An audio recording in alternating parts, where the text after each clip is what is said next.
CAA यानी नागरिकता लेने वाला नहीं बल्कि नागरिकता देने वाला कानून। अब इसको लेकर के जिन लोगों को भारत की नागरिकता चाहिए उनके लिए भारत सरकार ने ये वेब पोर्टल भी लॉन्च कर दिया है और ये वेब पोर्टल है इंडियन सिटीजनशिप ऑनलाइन .nic.in।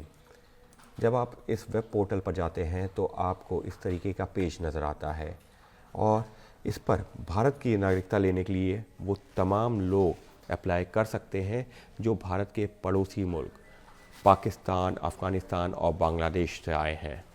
और ये जो कानून लाया गया है ये जो माइनॉरिटीज़ हैं इन देशों की, यानी कि हिंदू, क्रिश्चियन, जैन, पारसी, सिख, ये वो तमाम समुदाय के लोग, बौद्ध, ये जो वो तमाम अल्पसंख्यक समुदाय के लोग जो कि इन देशों में रहते हैं, वो अगर वहाँ प्रताड़ित किए जा रहे हैं, वो भारत आते हैं तो उनको नागरिकता दी जा सकती है। और उसी को ध्यान में रख करके ये वेब पोर्टल भी लॉन्च किया गया है। तो इस पर कैसे जाकर के नागरिकता के लिए अप्लाई कर सकते हैं, चलिए आपको वो दिखाते हैं।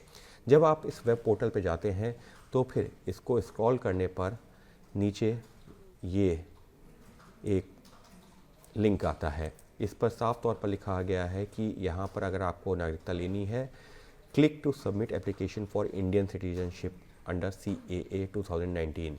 अगर आपको भारत की नागरिकता चाहिए तो उसके लिए आपको इस लिंक पर क्लिक करना होगा। जैसे आप इस लिंक पर क्लिक करते हैं तो कुछ इस तरीके का पेज खुलता है और उस पर आपको अपनी ईमेल आईडी भरनी होती है, मोबाइल नंबर देना होता है, अपना नाम देना होता है।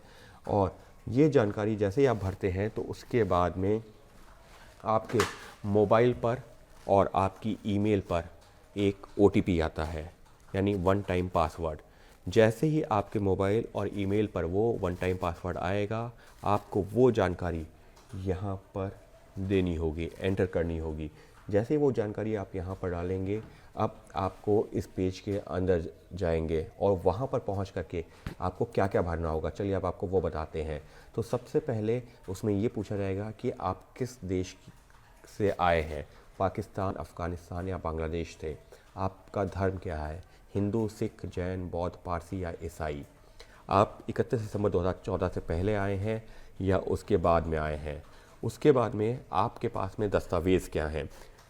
उदाहरण के तौर पर अगर आपके पास, आप पाकिस्तान से आए हैं और आपके पास वहाँ का बर्थ सर्टिफिकेट है, ड्राइविंग लाइसेंस है, वहाँ के जो है स्कूल कॉलेज का कोई सर्टिफिकेट है, उसके अलावा या फिर आपका कोई रिहायशी कोई दस्तावेज़ है, भले ही आप किराए पे क्यों ना रहते हो, लेकिन अगर कोई दस्तावेज़ है तो वो आपको यहाँ पर देना होगा।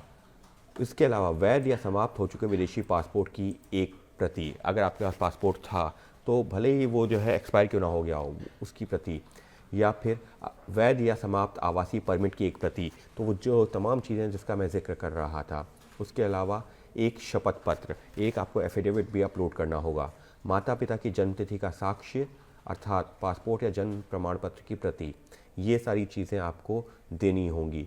आवेदक का नाम, जन्म प्रमाण पत्र, माता पिता का जिसमें नाम हो, पता और राष्ट्रीयता स्पष्ट रूप से प्रदर्शित हो, यानी कि अगर आप उस देश से आ रहे हैं, भले ही उस देश का कोई दस्तावेज हो, लेकिन उसमें ये सारी चीज़ें होना ज़रूरी है। उसके बाद में इन दस्तावेज़ों को अपलोड करना होगा बाकायदा। अगर आपको कोई कन्फ्यूज़न है तो ये वेबसाइट पर ये जानकारी दी हुई है कि किस तरह से इसको स्कैन करके अपलोड करना होगा, और अगर फाइल बड़ी है तो PDF फॉर्मेट में उसको अपलोड करना होगा।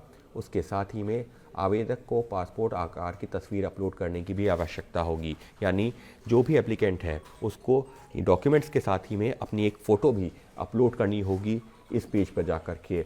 इतना ही नहीं, हस्ताक्षर भी अपलोड करने की आवश्यकता होगी। आप अपने हस्ताक्षर किसी एक कागज़ पे करके उसकी फ़ोटो क्लिक करके उसको जो है अपलोड कर सकते हैं यहाँ पर इस लिंक पर पहुँच के। और बाकायदा फ़ोटो कितनी चौड़ाई की होगी, वो सारी चीज़ें इसमें दी हुई हैं। कितने जो है उसका कितनी जो चौड़ी हो सकती है, कितनी बड़ी, और 20 KB से अधिक का नहीं हो सकता, इस तरीके की जानकारियाँ दी गई हैं। वहीं अगर जो है पासपोर्ट है तो उस सिनेरियो में भी आप जो है पासपोर्ट की पूरी जानकारी, पासपोर्ट नंबर, पासपोर्ट की वैधता की तारीख भी दे सकते हैं। लेकिन यहाँ ये साफ कर देना ज़रूरी है कि पासपोर्ट ज़रूरी नहीं है। अगर आपके पास कोई और भी दस्तावेज़ है तो उससे भी आप अप्लाई कर सकते हैं।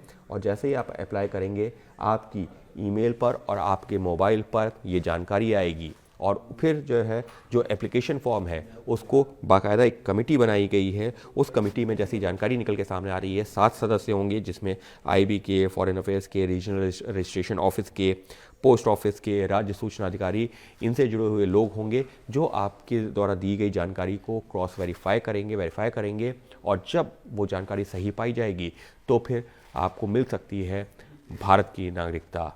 और इसी वजह से सरकार लगातार ये कह रही है कि ये नागरिकता छीनने वाला नहीं बल्कि नागरिकता देने वाला कानून है, और नागरिकता दी जाएगी उन लोगों को जो कि पाकिस्तान, बांग्लादेश या अफ़गानिस्तान से आते हैं और जो अलग अलग समुदाय के, जो वहाँ के माइनॉरिटीज़ हैं, यानी कि हिंदू, सिख, जैन, बौद्ध, पारसी और ईसाई समुदाय के हैं।